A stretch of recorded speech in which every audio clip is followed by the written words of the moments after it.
सूरजपुर नाम का एक गांव था जहां पर कोमल नाम की एक लड़की रहा करती थी। कोमल का स्वभाव उसके नाम की तरह ही कोमल था।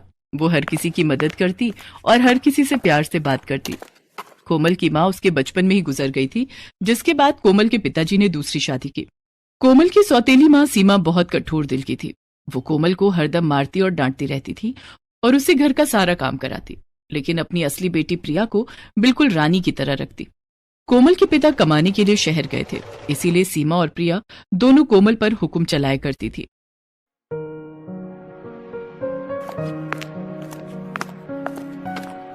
अरियो करम चली, तू यहाँ पढ़ रही है, वहाँ बर्तन क्या तेरी मरी हुई माँ आकर धोएगी? पर मम्मी, अभी तो मैं कपड़े धोकर आई हूँ, कल परीक्षा है मेरी, आज थोड़ा पढ़ लेने दीजिए। अरे पढ़ के क्या कलेक्टर बनेगी? चुपचाप जाके बर्तन धो। लगता है तू मेरी मार भूल गई है, तुझे याद दिलाना पड़ेगा। ठीक है मम्मी, मैं जा रही हूँ। कोमल फिर पढ़ाई छोड़कर बर्तन धोने चली जाती है। एक दिन सीमा अपनी सगी बेटी प्रिया को ढेर सारे कपड़े दिखा रही थी। ये देख बेटा, तेरे बाबूजी ने कितने सारे कपड़े भिजवाए हैं शहर से, इनको पहनकर तो तू एकदम राजकुमारी लगेगी। मम्मी, ये फ्रॉक कितनी सुंदर लगेगी ना मेरे पर, देखो ये सब मेरे लिए है। हाँ हाँ बिटिया, ये सब तेरे लिए भिजवाए हैं तेरे पापा ने। उस कलमुही को तो एक कपड़ा भी इनमें से नहीं दूंगी। तभी वहां कोमल आ जाती है। माँ, मेरे पास भी कपड़े नहीं है, सभी कपड़े फटे पुराने हैं। क्या मेरे लिए पिताजी ने कपड़े नहीं भिजवाए? तू क्या करेगी नए कपड़ों का? तेरे लिए कुछ भी नहीं भेजा तेरे बाप ने। जो प्रिया के पुराने कपड़े हैं वो तू पहन ले। तू मेरे पुराने कपड़े पहनेगी? मम्मी, ये इसी लायक है। कोमल वहां से उदास होकर चली जाती है। प्रिया और कोमल गांव में घूम रही होती हैं। प्रिया ने नए कपड़े पहने हैं और कोमल वही पुराने कपड़ों में रहती है। तभी प्रिया की दो दोस्त चिंकी और मिंकी उनको रास्ते में मिलती है। अरे प्रिया, आज तो तू इन नए कपड़ों में बहुत सुंदर लग रही है, कहाँ से लेकर आई? ये मेरे पिताजी ने शहर से मेरे लिए कपड़े भिजवाए हैं। कोमल, तेरे लिए शहर से तेरे पापा ने कुछ नहीं भेजा? इससे कोई प्यार ही नहीं करता, इसीलिए इसके पापा ने कुछ नहीं भेजा। वही मैले पुराने कपड़े पहनकर घूमती रहती है, इसीलिए तो कोई इससे बात नहीं करता। आज मेरा जन्मदिन है तो हमने घर पर पार्टी रखी है। प्रिया, तुझे भी आना है, और कोमल तू भी आ जाना। अरे तू इससे क्यों बुला रही है? ये ऐसे ही फटे पुराने कपड़ों में आ जाएगी, इसके पास तो कपड़े भी नहीं है। अरे मैं तो इसलिए इसे बुला रही हूँ कि आखिर में कोई बर्तन धोने और सफाई के लिए भी तो चाहिए। ये बोलकर सारी लड़कियां कोमल पर हंसने लगती हैं। कोमल को ये बात बहुत बुरी लगती है। कोमल उदास मन से अपने घर की तरफ जा रही होती है। तभी वो देखती है कि एक जादूगर उसी रास्ते से गुजर रहा होता है। उस जादूगर के हाथ में एक पिंजरा था जिसमें सुंदर सी चिड़िया कैद होती है, और वो चिड़िया पिंजरे में बहुत उदास बैठी होती है। उस चिड़िया को देख कोमल को बहुत बुरा लगता है। अरे ये चिड़िया कितनी उदास लग रही है, जरूर इस जादूगर ने इसे कैद में रखा है, इसीलिए ये उदास है। मुझे इसकी मदद करनी चाहिए। फिर कोमल उस जादूगर के पीछे पीछे चलने लगती है ताकि जादूगर का एक बार भी पिंजरे से ध्यान हटे और वो उस चिड़िया को आजाद कर दे। तभी थोड़ी देर बाद चलते चलते जादूगर थक जाता है और वो पानी पीने के लिए एक जगह रुकता है। वो चिड़िया के पिंजरे को नीचे रखकर वहीं पास में लगे कल से पानी पीने लगता है। ये मौका देखकर कोमल फट से जाकर उस चिड़िया के पिंजरे को उठाकर वहां से भाग जाती है। जादूगर भी कोमल को पिंजरा लेकर भागते हुए देख लेता है और वो कोमल के पीछे पीछे भागने लगता है। अरे ओ लड़की, मेरा पिंजरा वापस दे, कहाँ भाग रही है? ओए ओए रुक जा। पर कोमल उसकी एक नहीं सुनती और वहां से भाग निकलती है और एक सुरक्षित जगह पर पहुंच जाती है। जब वो देखती है कि अब जादूगर उसके पीछे नहीं है, तब वो पिंजरा खोल देती है और चिड़िया को आजाद कर देती है। चिड़िया पिंजरे से आजाद होने के बाद एक बहुत ही खूबसूरत परी में बदल जाती है। उस परी को देखकर कोमल डर जाती है। कोमल को डरा हुआ देख परी बोलती है, अरे बेटा डरो मत, मैं तुमको नुकसान नहीं पहुंचाऊंगी। तुम कौन हो? मैं एक परी हूँ। मुझे उस जादूगर ने अपने जादू से एक चिड़िया बना दिया और इस पिंजरे में कैद कर लिया था, लेकिन तुमने मुझे आकर उस जादूगर की कैद से छुड़ा लिया। तभी वहां जादूगर पहुंच जाता है। अरे ओ लड़की, तेरी हिम्मत कैसे हुई इस पिंजरे को लेकर भागने की? चल मेरा पिंजरा वापस दे। नहीं नहीं, ये पिंजरा इसे मत देना, वरना ये फिर मुझे इसमें कैद कर लेगा। तू मानेगी मेरी बात या नहीं? तू जानती है मैं कितना खतरनाक हूँ। चुपचाप इस पिंजरे को मेरे हवाले कर दे, वरना तुझे अपने जादू से पत्थर का बना दूंगा। अरे जाओ, तुम खतरनाक कम, नौटंकी वाले ज्यादा लग रहे हो। नौटंकी? तू जानती नहीं है अभी मेरी शक्तियों को। मैं एक पल में पत्थर को पानी और पानी को पत्थर कर सकता हूँ। अच्छा तो जरा ये सामने रखे हुए पत्थर को शीशा करके दिखाओ, तब मैं मानू तुमको। फिर जादूगर अपनी जादू की छड़ी घुमाता है और सामने रखे पत्थर को वो एक पल में शीशा बना देता है। देखा लड़की, और कोई सबूत चाहिए तुझे? चल अब फटाफट मेरा पिंजरा मुझे वापस कर। नहीं, अभी नहीं। ऐसा जादू तो हर छोटा मोटा जादूगर कर लेता है। मैं तो तुमको तभी मानूंगी जब तुम इस शीशे को तोता बना दो। अच्छा तो ये ले। जादूगर अपने सामने रखे शीशे की तरफ छड़ी घुमाता है और उस शीशे पर जादूगर का ही चेहरा आ रहा था और छड़ी घुमाते ही वो जादू उस शीशे से रिफ्लेक्ट होकर जादूगर पर पड़ जाता है, जिससे वो जादूगर खुद तोता बन जाता है। तभी कोमल भागते हुए जाती है और जादूगर को उसी के पिंजरे में पकड़कर बंद कर देती है और वो पिंजरा उस परी को सौंप देती है।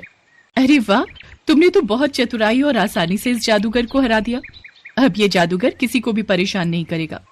और तुमने जो आज मुझ पर इतना बड़ा उपकार किया है, मैं इसको कभी नहीं भूलूंगी। इसीलिए तुम मुझे अपनी कोई भी एक ख्वाहिश बताओ, मैं वो पूरी कर दूंगी। मेरे पास कोई अच्छे कपड़े नहीं है, इसीलिए मेरा कोई दोस्त भी नहीं है। आप मुझे क्या एक अच्छा कपड़ा दे दोगी? बस एक कपड़ा? अभी रुको। तभी वो परी एक चुटकी बजाती है और एक सुंदर सा गाउन सामने आ जाता है। वो गाउन इतना सुंदर होता है कि उसे देखने के बाद कोमल की आंखें उससे हट ही नहीं रही थी। ये लो, ये गाउन अब से तुम्हारा है। और ये कोई मामूली गाउन नहीं है, ये एक जादुई गाउन है। अगर तुम इसे पहनोगी तो सभी लोग तुम्हारी तरफ ही आकर्षित होंगे और सब तुमसे दोस्ती करना चाहेंगे। और ये गाउन हमेशा साफ ही रहेगा, ये कभी गंदा नहीं होगा। और तुम जो भी रंग मन में सोचोगी, ये गाउन उसी रंग का हो जाएगा। बस तुमको ये मंत्र बोलना पड़ेगा कि सुन गाउन, मैं चाहूं कि इस रंग का बन जा तू, और ये हमेशा तुम्हारी मदद भी करता रहेगा। तुम जो भी कहोगी, ये गाउन वो सारे काम चुटकियों में कर देगा। बस तुमको एक बात का ध्यान रखना है, ये गाउन सिर्फ तब तक ही साफ और जादुई रहेगा जब तक तुम्हारा मन साफ होगा। अगर तुम्हारे मन में छल कपट और लालच आ जाएगा, तब इसकी शक्तियां उसी दिन चली जाएंगी। ये लो, अब तुम इसे रख लो। चलो अब मैं भी चलती हूँ। वो गाउन कोमल को देकर परी वहां से उड़कर चली जाती है। कोमल भी परी की बात मान लेती है और वो गाउन लेकर घर आ जाती है।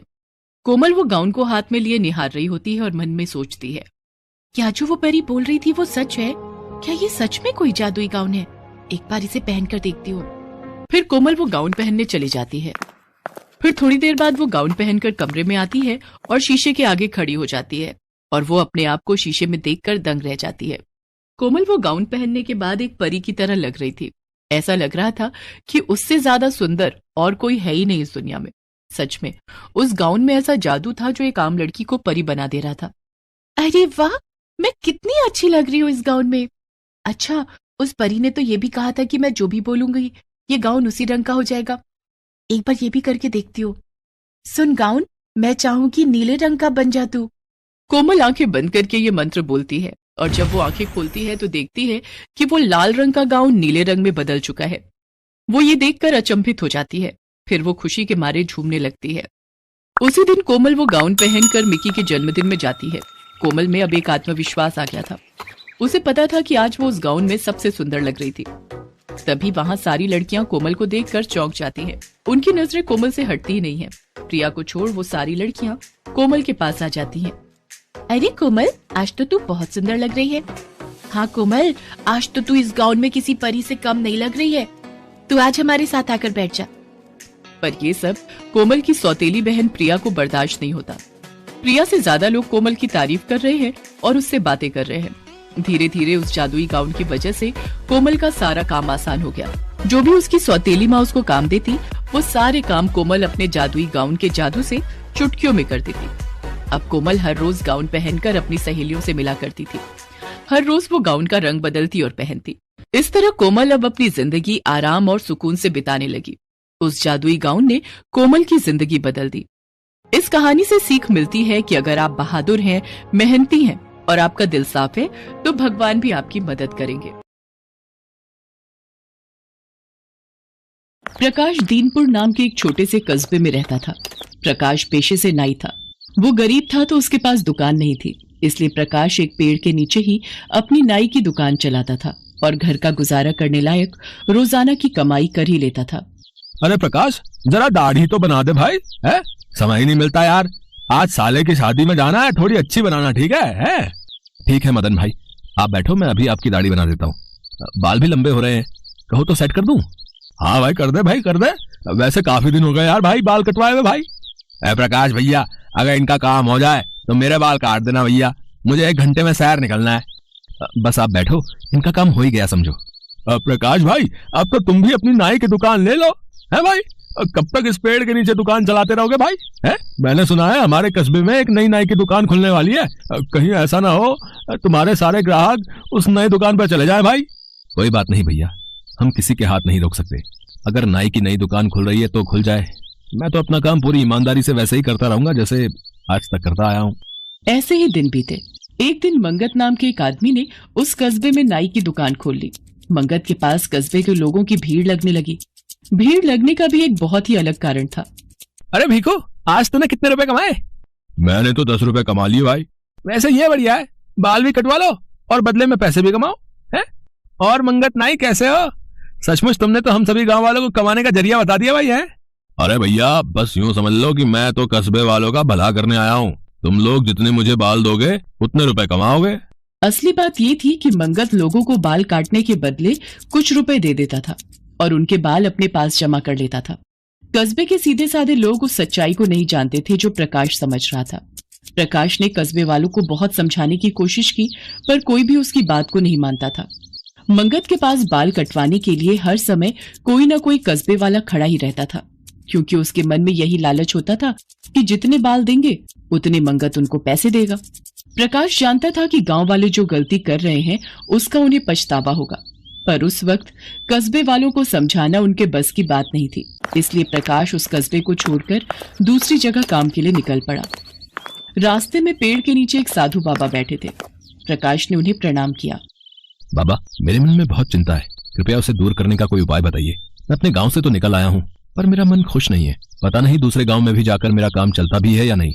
बेटा, मैं अपने अंतर्मन से सब कुछ जान गया हूँ। तुम एक ईमानदार व्यक्ति हो। मैं देख रहा हूँ कि किसी बेईमान व्यक्ति ने तुम्हारा सारा काम धंधा चौपट करवा दिया है, पर तुम निराश मत हो। मैं तुम्हें एक ऐसी जादुई कंघी दूंगा जो भविष्य में तुम्हारे बहुत काम आएगी। साधु बाबा से जादुई कंघी लेकर प्रकाश एक गांव में पहुंचा, पर वो वहां पहुंचकर और भी परेशान हो गया। उसने देखा उस गांव में सब लोग गंजे हैं, किसी के भी सिर पर बाल नहीं है।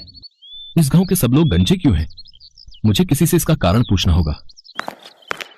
भैया जरा सुनो तो, अगर आप बुरा न माने तो मैं आपसे एक बात पूछ सकता हूँ? हाँ बोलिए। इस गांव में सब लोग गंजे क्यों हैं? भैया, इस गांव में बहुत ही बुरा हुआ। मंगत नाम के एक नाई ने इस गांव में नई दुकान खोली थी। हाँ। व्यक्ति मंगत के बारे में पूरी बात बताता है, जिसे सुनकर प्रकाश सारा माजरा समझ जाता है। पर वो जानता था कि अगर वो इस वक्त अपने कस्बे वालों को समझाने की कोशिश करेगा तो उसकी बात पर कोई विश्वास नहीं करेगा। प्रकाश ने सोचा कि जब इस गांव में सब गंजे हैं, किसी के बाल नहीं हैं, तो उसका काम कैसे चलेगा। इसलिए वो वहां से किसी और गांव में काम की तलाश में जाने लगा। तभी उसे साधु बाबा की दी जादुई कंघी का ध्यान आया और उसने उस व्यक्ति से कहा, अगर आप मेरी बात पर विश्वास करें तो मैं आपके लिए बाल फिर से उगा सकता हूँ। अब क्या ऐसा कर सकते हो? ऐसा हो सकता है? मुझे इस बात पर विश्वास नहीं भैया। तुम यहाँ बैठो, मैं अभी इस बात को सच साबित करता हूँ। प्रकाश ने जैसे ही उस व्यक्ति के गंजे सिर पर कंघी फेरी, व्यक्ति के सिर पर बाल आ गए। अब वो गंजा नहीं था, उसके सिर पर अच्छे खासे बाल उगाए थे। अपने सिर पर बाल देखकर वो व्यक्ति खुशी से फूला समाता। गांव वाले जब उस व्यक्ति के सिर पर बाल देखते हैं तो सब गांव वाले हैरान रह जाते हैं। प्रकाश एक एक करके सभी गांव वालों के सिर पर जादुई कंघी फेरता है तो सब गांव वालों के सिर पर बाल आ जाते हैं। धीरे धीरे प्रकाश के बारे में ये सूचना आसपास के सभी गांव और कस्बे वालों को पता चल जाती है। अब जो भी व्यक्ति गंजा होता था वो प्रकाश के पास आ जाता था और उसके बाल उगाते थे। प्रकाश ने अपने नाई के काम को भी अच्छी तरह संभाला हुआ था और वो जादुई कंघी का इस्तेमाल तभी करता था जब किसी को अपना गंजापन दूर करना हो।